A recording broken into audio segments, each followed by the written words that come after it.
ओम गुरुर्ब्रह्मा गुरुर्विष्णुः गुरुर्देवो महेश्वरः गुरुः साक्षात् परं ब्रह्म तस्मै श्री गुरवे नमः.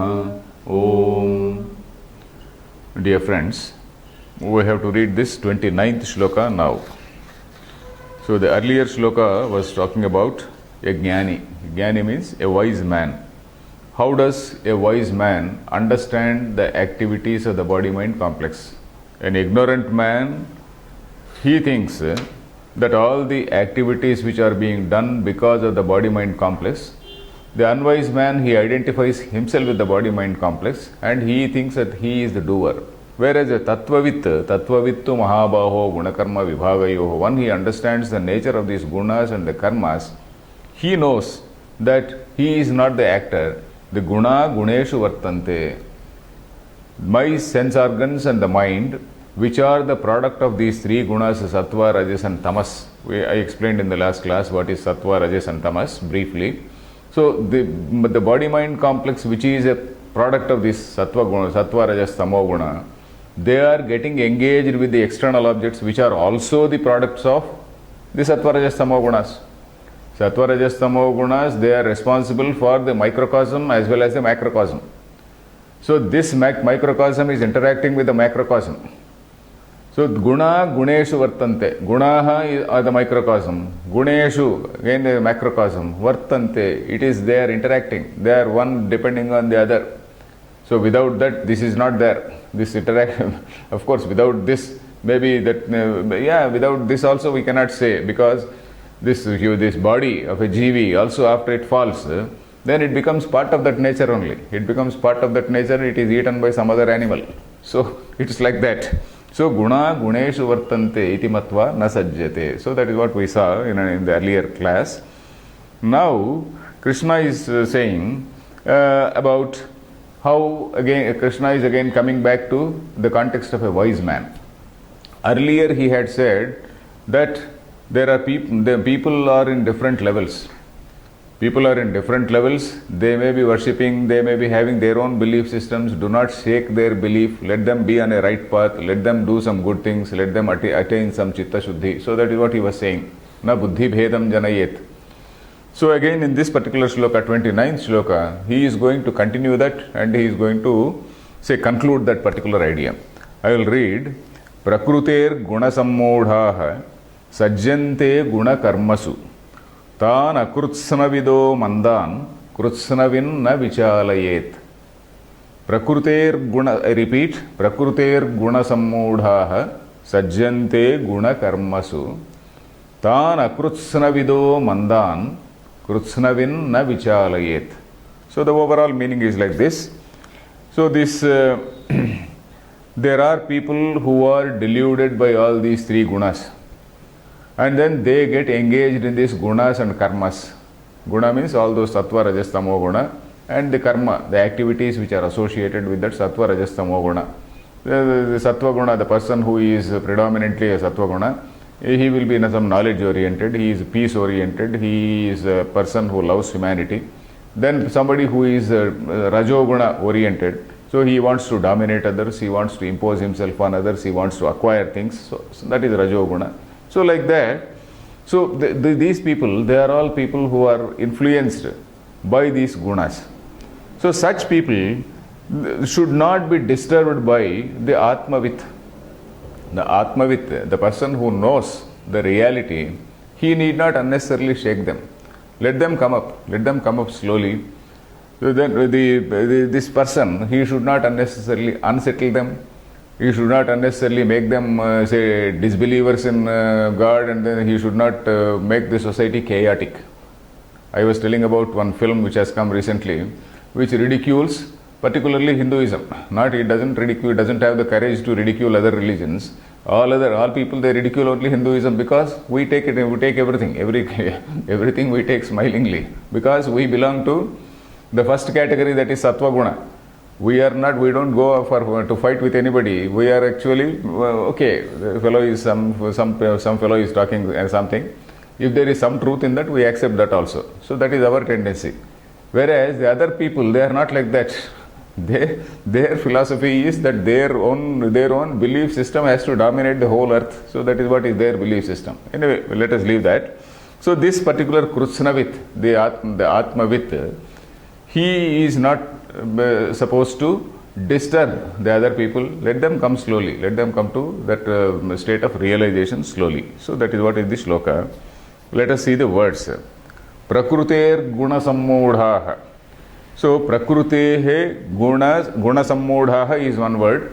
Guna sammodhaha is a samasa. Gunaihi sammodhaha guna sammodhaha. Gunaihi means by the gunas. Sammodhaha samyak mohitaha. Prakrutehe gunaihi samyak mohitaha guna sammodhaha. So prakrutehe plus guna sammodhaha. Then sajjante. Guna karmasu is one word. Guna karmasu means guneshu, say karmasu. Guna karmasu. Tan akrutsna vidaha. Tan plus akrutsna vidaha. Mandan. Tan mandan akrutsna vidaha is the anvaya. Then krutsnavit plus na. Krutsnavinna. Krutsnavinna is krutsnavit plus na. Krutsnavit na vichalayet. Na vichalayet. So if you see overall structure, na vichalayet is the verb. Na vichalayet means he should not shake them, he should not disorient them, he should not lead them into chaos. They are following some system, they are happy. Don't make them say restive. Don't make them restive, don't make them confused. Na vichalayet. Then who should not do that? Who should not be say disturbed? Tan akrutsna vidaha mandan. Akrutsna vidaha. So let us come to the first say line. Let us see, if you see the first line, what is the verb there? Sajjante. Sajjante means they get attached. Te sajjante. That is trutiya bahuvachana. Trutiya, not trutiya, what is this? Third person. Third person plural. Sajjate, sajjante. They get attached. They develop interest in the fruit of action. Te sajjante. That is the verb. Then who? Prakrutehe gunaihi sammodhaha. Ye janaha. Those who. Ye janaha. Prakrutehe gunaihi sammodhaha. Prakrutehe gunaihi samyak mohitaha. Te gunakarmasu sajjante. Ye gunaha mohitaha, ye gunaha mudhaha, te karmasu sajjante. Sajjante means they get attached. Karmasu, what type of karmasu? Gunakarmasu. All these functions or activities which are impelled by the gunas. All our actions are impelled by gunas only. Suppose I am doing some action. That action is impelled by some guna. Suppose I am having some sattva guna. I am interested in Gita, say telling Gita or something like that. I am interested in some other Rajoguna. I will be going and working somewhere and then trying to make money. Or I will join politics and I will try to become a leader. So Tamoguna, I will be drinking somewhere and then I will be playing cards and then wasting my time. So these are various actions, isn't it? Of course, don't think I am praising myself, but suddenly an example I have given. So this Guna Karmasu, te sajjante. Ke sajjante. Prakrutehe gunaihi ye jana sammodhaha. Te guna karmasu sajjante. Saktim kurvanti. Sajjante means saktim kurvanti. Asaktim kurvanti. Phala, karma phale asaktim pradarshyanti. So in various words we can say. Then tan. Tan means such people. Tam tau tan.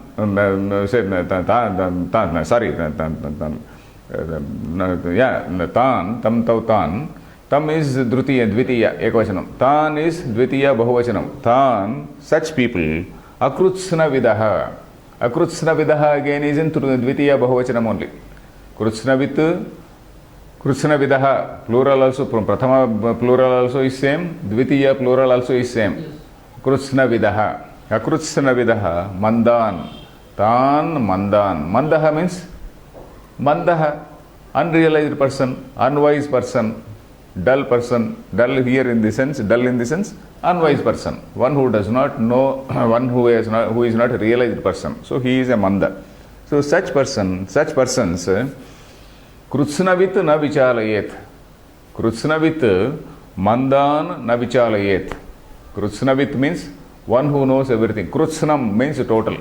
Krutsnavit, he knows everything. Krutsnavit, Mandan Navichalayet. Krutsnavit means one who knows everything. Mandan, those dull people, Navichalayet. He should not say disorient the dull people. So what type of dull people? Akrutsnavidaha. They are not people who know the whole thing. They know only, they are influenced by the avidya. They think that they are the body-mind complex. So they are not realized persons. So Krutsnavit opposed to Akrutsnavit. So this Krutsnavit is not supposed to disorient the Akrutsnavidaha. Isn't it? So that is what is this Krutsnavit? Krutsnavit we have to explain a little bit. Krutsnam means samastam. Samastavit.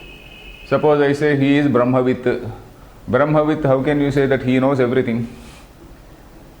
Brahmavit, he knows, we say that Brahmavit knows everything. Krutsnavit. Brahmavit is Atmavit, Atmavit is Krutsnavit. So we say, well, how does he know? Because Vedanta, according to Vedanta, if you know Brahman, there is nothing else to be known. Eka vijnanena sarvam vijnatam bhavati. Eka vijnanena, that is ekasya jnanena. Brahmanaha jnanena sarvamidam vijnatam bhavati. It is something like you have your eyes. Suppose there is a blind man, he is groping here and there and then trying to find out what it is. Suddenly he gets eyes. So he knows, once he has eyes, he sees everything correctly. So Eka Vijnanena, by knowing Brahman, you know what is the relative position or relative importance of all these things. A person may be a great historian, another may be a great scientist, another may be some other great, expert in his own field. But then Vedanta says that with reference to Vedanta, they are ajnanis, they are unwise people. It is only a Veda, it is only somebody who knows his self, who knows the unity of Brahma, unity or oneness of self with the Brahman. Only he is a realized person and not some scientist or a mathematician. So that is what Vedanta says. So that is how we call him, they say here the word Krutsnavit has to be understood. Krutsnavit, it does not mean that he knows history, he knows geography, he knows literature, and then you ask any quotation from Shakespeare, he is able to say. You ask any quotation from some Homer's Iliad, he is able to say. Not like that, not Sarvagnya, not in that sense. So he knows what is the reality and what is unreal. He knows the ultimate reality. So when he knows the ultimate reality, he knows everything. So in that sense, he is called Krutsnavit.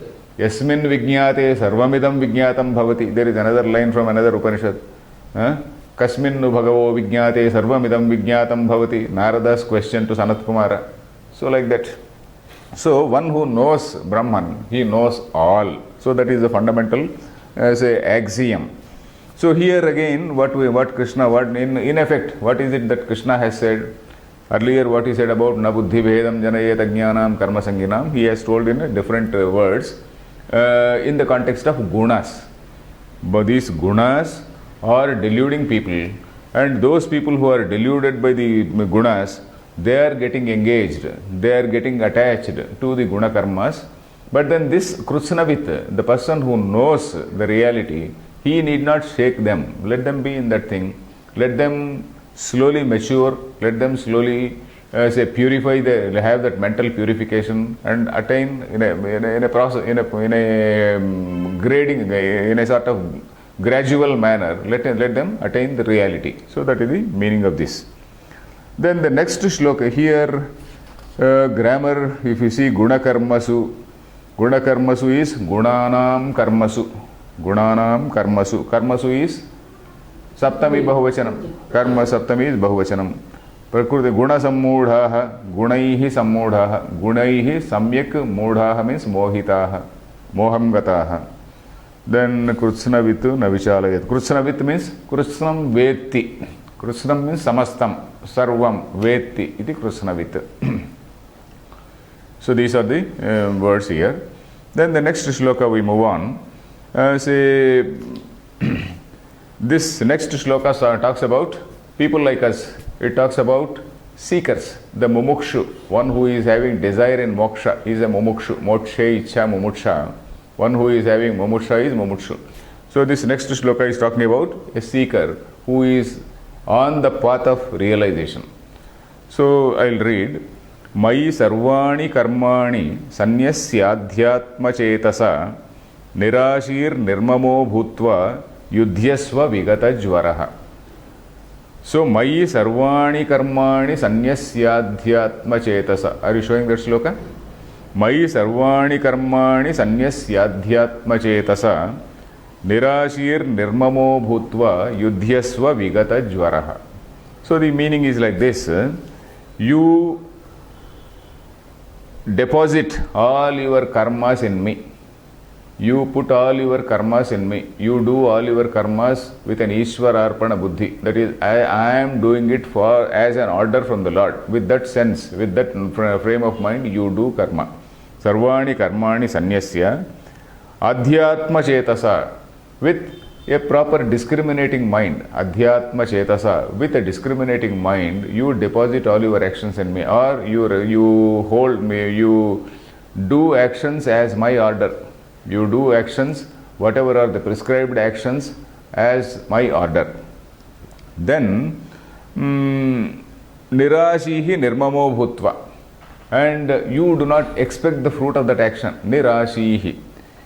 And then nirmamaha, don't have that feeling of, that notion of mama, mine. Bhutva yudhyasva vigata jvaraha. You fight, you do your job. Yudhyasva means you do your job. Here again we have to remember that in the second adhyaya also this word yudhyasva has come. Yudhyasva means you fight. So some people nowadays, modern people, they misinterpret that Krishna is forcing Arjuna to go for action. It is something, is a war-mongering book, etc. Some misinterpretation was there like that by some other say religion.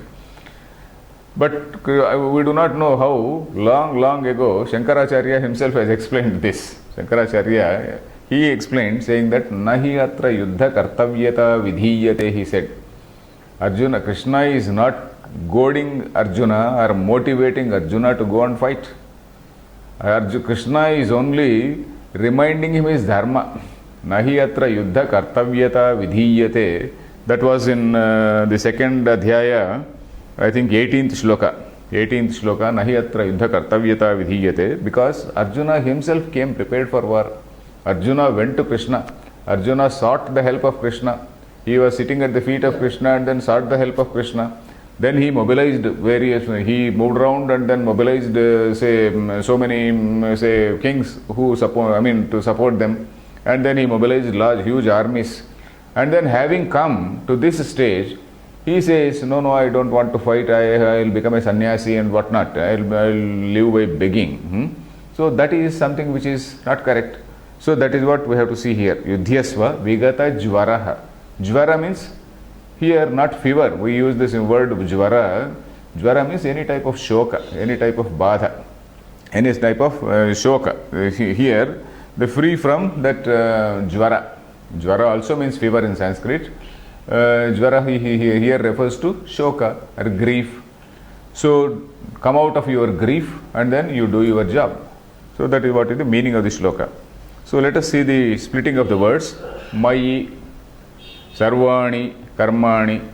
Sanyasya adhyatma chetasa has to be split. Sanyasya plus adhyatma chetasa.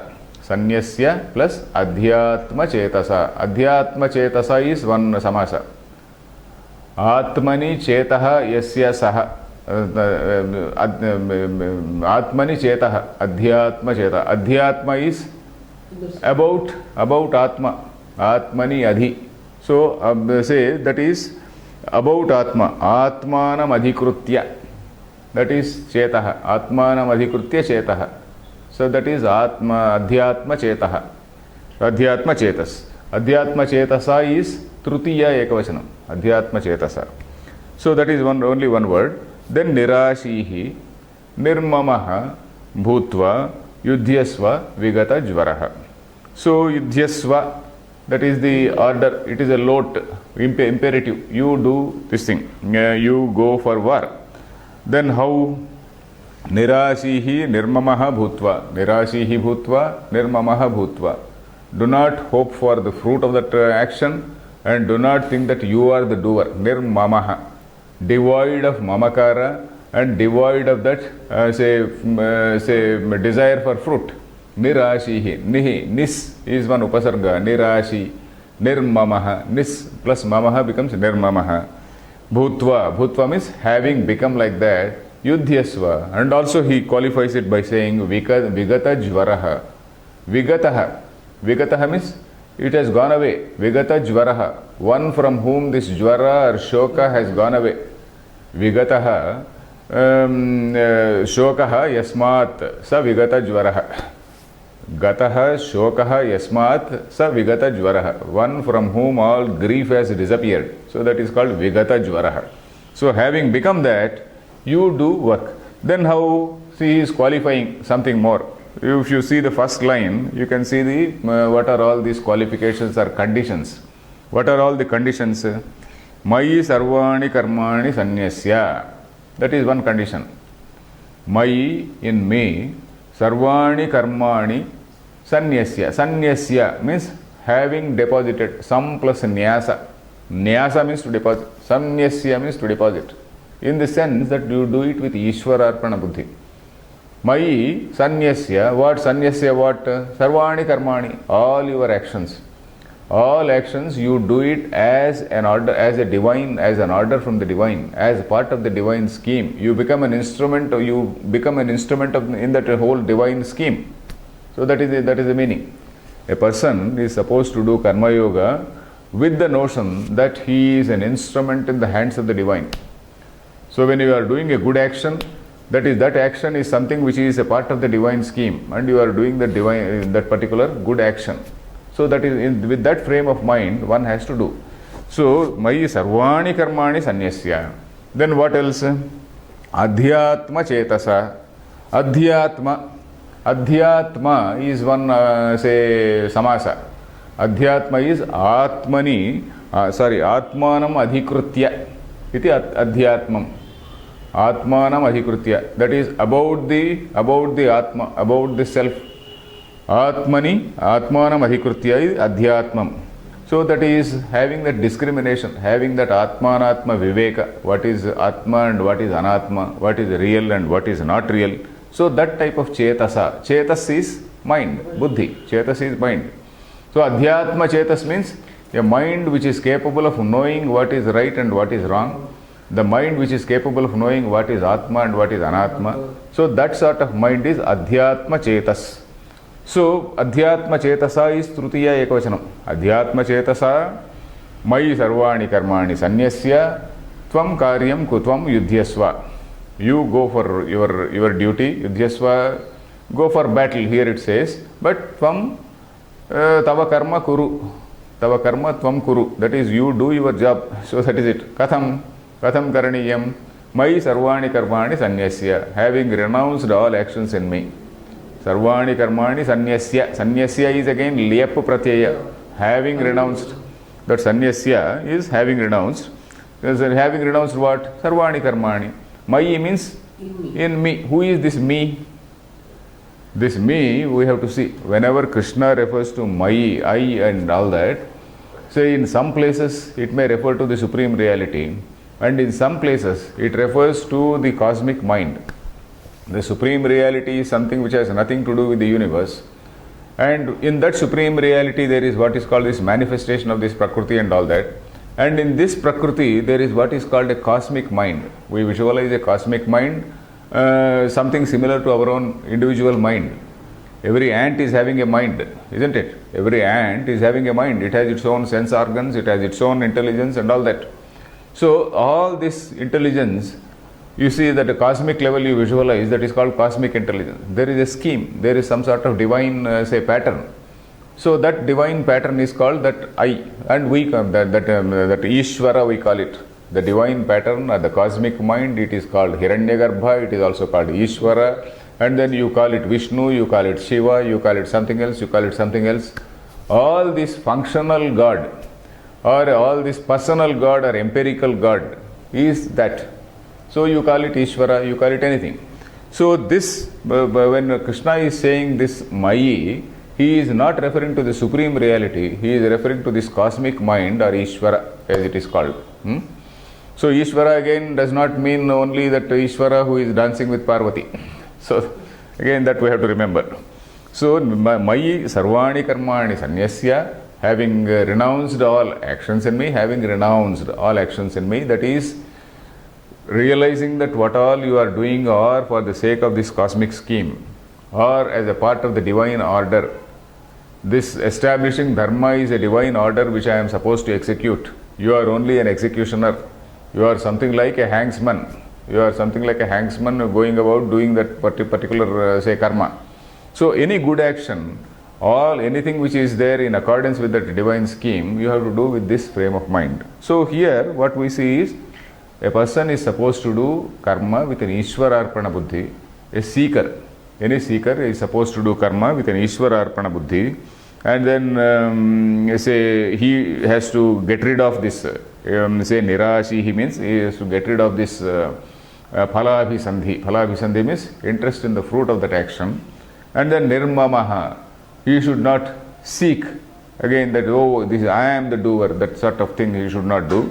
Nirmamaha bhutva yudhyasva vigata jvaraha. Vigata jvaraha means vigataha jvaraha yasmat sa vigata jvaraha. One from whom all this shoka, moha, etc. they have all disappeared. All these things are jvara only.